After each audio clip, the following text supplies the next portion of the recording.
ভারতে বসে শেখ হাসিনার অন্তর্বর্তী সরকারের সমালোচনা সমর্থন করে না দিল্লি। কোনো নির্দিষ্ট দলের সঙ্গে সম্পর্ক সীমাবদ্ধ নয়। ঢাকা সফর নিয়ে সংসদীয় কমিটিকে পররাষ্ট্র সচিব। বন্দি বিনিময় চুক্তি অনুযায়ী শেখ হাসিনাকে ফেরত দেবে ভারত, আশা উপদেষ্টা আসিফের। সরকারের সিদ্ধান্ত পেলে ব্যবস্থা নেবে মন্ত্রণালয়।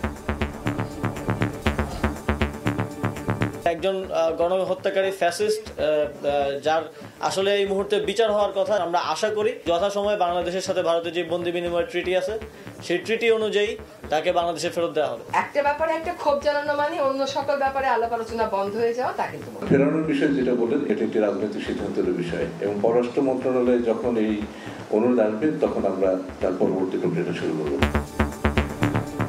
দেখছিলেন প্রধান শিরোনাম। সন্ধ্যার সময়ের সঙ্গে আছি আমি জাফর সাদিক। এবার অন্যান্য শীর্ষ সংবাদ।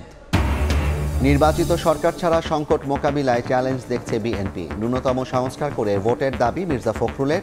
মামলা শেষ হলেই দেশে ফিরবেন তারেক রহমান। জাহিদ মালেক, পলক সহ সাবেক 3 মন্ত্রী প্রতিমন্ত্রীর বিরুদ্ধে দুদকের মামলা।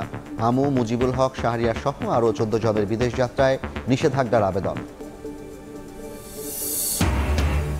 র্যাবের আয়নাঘর ছিল, স্বীকার মহাপরিচালকের। নির্যাতিতদের কাছে চাইলেন ক্ষমা। কারো নির্দেশে আর গুম খুন নয়। বাহিনী বিলুপ্তির বিষয়ে সরকারের সিদ্ধান্তই চূড়ান্ত।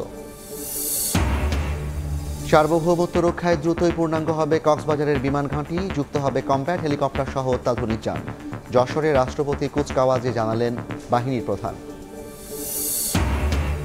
এবং শীতের দাপটে কাঁপছে দেশ। হঠাৎ ঠান্ডায় বিপাকে নিম্ন আয়ের মানুষ। সর্বনিম্ন তাপমাত্রা গোপালগঞ্জ ও চুয়াডাঙ্গায়। 2 দিন পর মৃদু থেকে মাঝারি শৈত্যপ্রবাহের পূর্বাভাস।